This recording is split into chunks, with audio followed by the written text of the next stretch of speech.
တော့ကြာ question 2နဲ့ပေါ့လာရဗျာကြာဖမ်းပွင့်ကြာလာ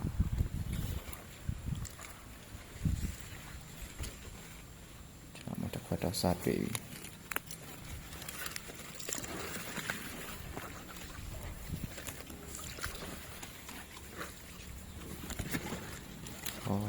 တစ်ခွက်တော့တွေ့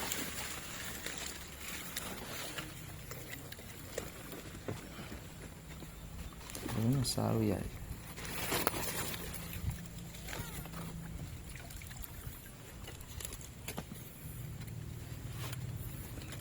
ဒါလည်းမင်းမျိုးလေး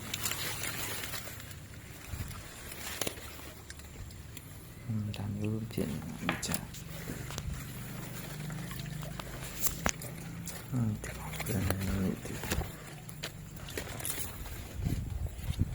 လာနော်မန်လေးဂျပန်လေး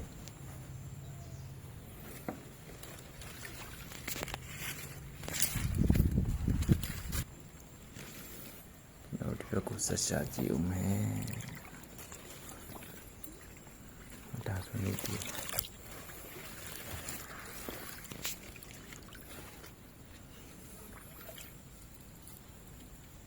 ဒါလေးကြတော့နုတည်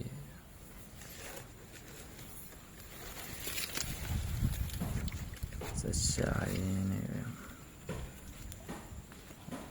ခယူလို့လာခယူလေးရတယ်ပန်းရောင်လေးကြာပွင့်လေးရောက်ပန်းရောင်လေးမတကူတွေ့